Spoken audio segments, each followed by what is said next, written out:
أنا اسمي نادية، عمري 44 سنة. لكن اللي كانوا حوالي طول عمرهم كانوا بيقولون إني باين عليا أصغر بكثير من سني الحقيقية. وده كان دايما بيخليني أحس بحاجة غريبة جوايا، مزيج من الفخر والحيرة في نفس الوقت. وكان ده هو أول خيط في الحكاية اللي جاي أحكيها أنه تدهم. حكايتي مش سهلة، ومش أي حد يقدر يكملها للآخر من غير ما يتصدم أو يتساءل. لكني قررت أتكلم. قررت إني أحكي لأول مرة بصدق كامل من غير ما أحذف أو أخبي. يمكن في كلمة منكم تنقذني من اللي بقيت فيه من سنين، أو يمكن حكايتي دي تنقذ حد تاني من نفسه. بعد طلاقي بقيت عايشة لوحدي، أنا وكريم ابني.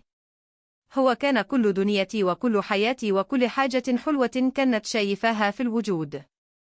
ربيته بأيدي، سهرت عليه الليالي، تعبت عشينه من غير ما أحس بالتعب، لأن التعب ده كان بيحسسني إني بعمل حاجة تستأهل.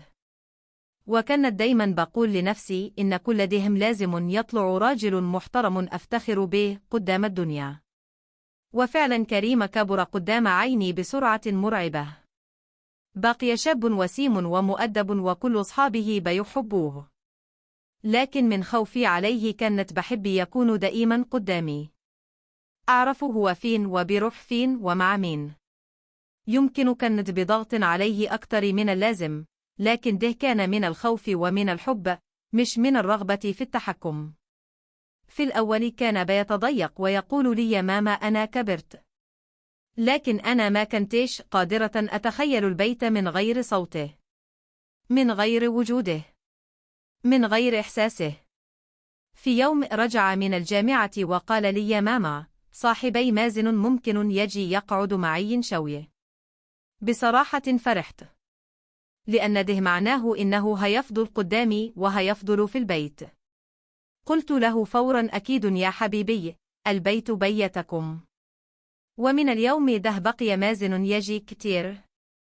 كان شاب محترم جدا، هادي، كلامه قليل، لكن عيونه كانت دايما بتقول حاجات من غير ما يتكلم.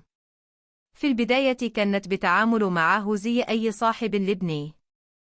أعمل لهم أكل وعصير وأسيبهم في الصالة يضحكوا ويتفرجوا. لكن مع الوقت بدأت أحس إن نظراته لو مختلفة. مش نظرات شاب لوالدة صاحبه، لا، كان فيها حاجة تانية، حاجة أعمق. حاولت أتجاهلها وأقنع نفسي إني بتوهم وإن ما فيش حاجة.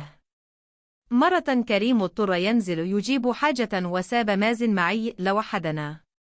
كانت في المطبخ بعمل شاي، وفجأة دخل وقال تعبتي نفسك يا طنط. ابتسمت وقلت لا يا حبيبي، أنت زي ولدي. سكت شوي وبعدين قال بهدوء لكن حضرتك مش باين خالص إن عندك ابن في سن كريم.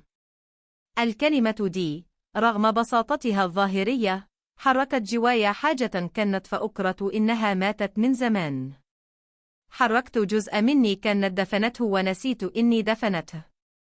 من بعدها بقيت ألاحظ كل تفصيلة، طريقته وهو بيسلم، اهتمامه الزايد، سؤاله عني حتى لو كريم مش موجود، ونظراته الطويلة.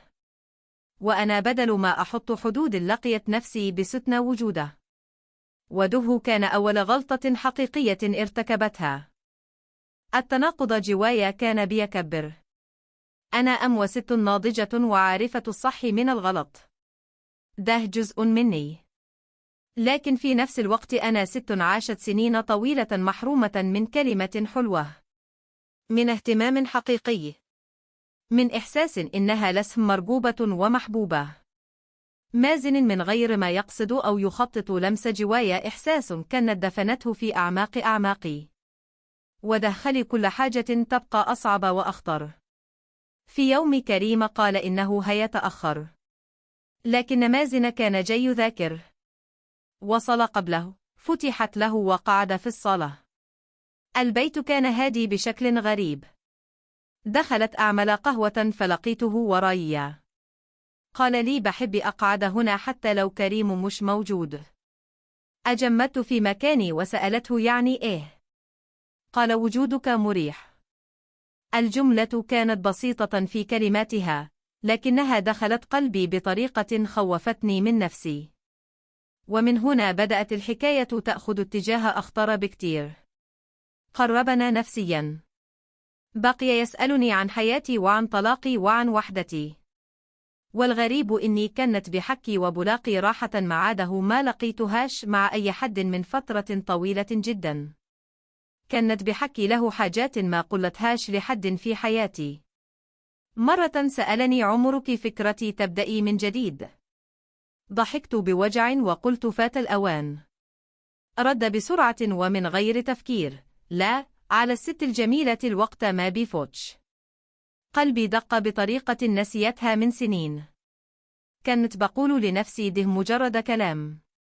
لكن الحقيقة إنه ما كانش مجرد كلام. كان بداية تعلق خطير كانت أنا نفسي مش عارفة أزئي وصلت إليه. وفي ليلة حصل لي غير كل حاجة. كريم نام بدري. ومازن كان قاعد. خرجت أشرب مية فلقيته لوحده. أول ما شافني قال ممكن أقول لك حاجة؟ قلت أتفضل. بصلي وقال إن كل يوم باجي هنا علشان أشوفك.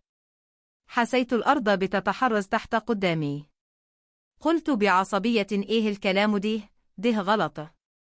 لكنه ما رجع وقال أنا عارف بس مش قادر أخبي.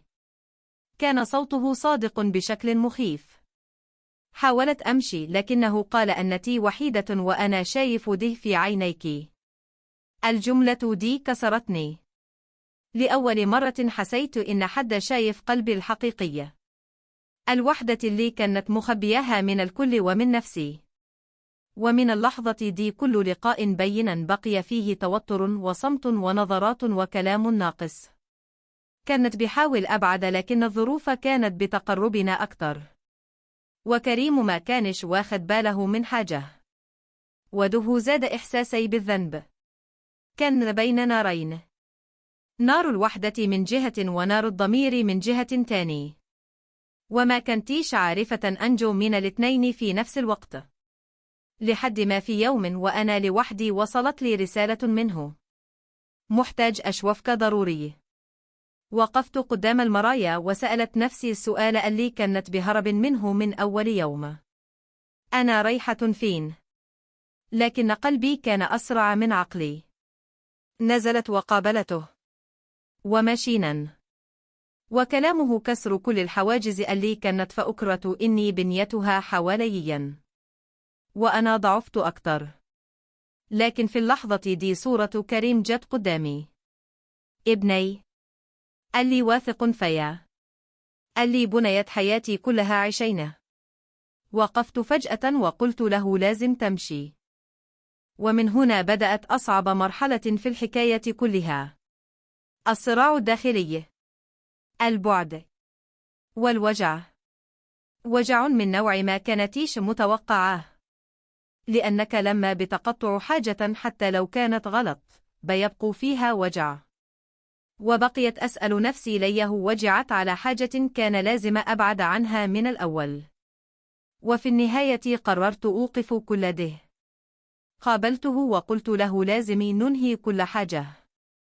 علشان دي غلط. وعلشتني أنا مش هخسر ابني ومش هخسر نفسي علشان لحظة ضعف. كان القرار صعب لكن كان لازم. وكان الصح الوحيد في الحكاية كلها. رجعت لنفسي وبدأت أفهم. فهمت إني ما كنتيش بدور على حب في الحقيقة. كانت بدور على تعويض لسنين طويلة من الوحدة والحرمان. وفهمت إن الوحدة لما تكون قاسية ومتراكمة ممكن تخلي إنسان يغلط ويشوف الغلط طوق نجاة. لكن الحقيقة إنه بيبقى بداية غرق وليس نجاة. أنا غلطت. وغلطتي كانت كبيرة. لكن اتعلمت إن أصعب مواجهة في الحياة هي مواجهة النفس بصدق. من غير ما تبرر ومن غير ما تهرب. وتعلمت إن ابني لازم يفضل خط أحمر ما بيتعداش في أي ظرف كان. وفضلت أقول لنفسي كل يوم إن اللي بنيته مع كريم أغلى بكتير من أي لحظة ضعف ممكن تهده في ثانية. ألينه أدم أنا أقوى. مش علشان نسيت أو إن الموضوع اتحل بسهولة. لا. لكن علشان فهمت. وعلشاني اللي فهمته خلاني أشوف نفسي بعين تاني. عين أكثر رحمة على نفسي وأكثر وضوحا في نفس الوقت. فهمت إني إنسانة عندها مشاعر، وإن المشاعر مش عيب، لكن الفعل هو اللي بيتحاسب عليه الإنسان. أنا نادية. ودي كانت حكايتي. حكاية بدأت بوحدة طويلة، وعدت بإغراء جاء من مكان ما كانتش متوقعاه، وانتهت بصحوة كانت موجعة لكنها كانت ضرورية. لو حكايتي دي حركت فيكم حاجة، أو خلتكم تفكروا في نفسكم بطريقة مختلفة، يبقى إني أتكلمت كان يستأهل.